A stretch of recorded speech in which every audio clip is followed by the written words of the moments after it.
የሆነ ወራት ነው የሚሞቀው ታውቃለህ ዱባይ የሆነ ወራት ነው የሚሞቀው የታይታ ነው ወይ ዳታከም አይ ይዛራክ እስኪ ጌታ ማናችንም እዚህ ከሮቤል ለዛ ነው ወይኔ ይቅርታ በጣም አይ ኖ ኖርማል ነው አቀለልኩባችሁ እኛ ነን ያካበርነው ባክ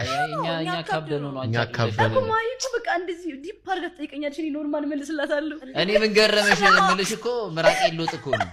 ፎቅ ነገረማት እንደዛ ኮነ በቃ ላካብ 3 አመት ፕላን አድርገን ነው ገና ልንሄድ ገና አንድ ላይ ልንሄድ ፕላን አድርገናል ገና ጌታን 400,000 ሰብስክራይበር ካልገባን አንሄድም የዱባይ መሄድና ለመሄዳችን ያለው በምን እጅ ነው በሰብስክራይበሮቻችን እጅ ነው ስለዚህ አሁን ከረብ ብሬክ ነው አውቄ ነው ሰብስክራይበር ግን ሄዱ ማርያምን ማየት አለባችሁ እስቲ ከሞላልን ገንዘቡ ብለናል አረ ሄዱ በኢየሱስም በጣም ነገር ነው አይደለም ስንደረሳችሁ አትይንም እንዴ አረ ብዙ አይደ 70,000 ምናምን እኮ ነው ቲኬት እና ፓስፖርት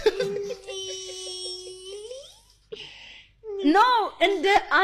እንደሚጓጓ ሰው ነው እየነገርኳችሁ ያለው ገባሻ አሁን 70,000 ቲኬት ገዛሽ ምንም አይደለም ላንተ 70,000 እኮ ላም ነው እኮ 70,000 ላብ ነው ማየት ትፈልጋለህ እዛ ብዙ ራስን አፕዴት አድርገህ መምጣት ትፈልጋለህ አይደለም ሶ ምንም አይደለም ገባ እንደዚህ ነው ማሰብ ያለው በለስኪ ላብ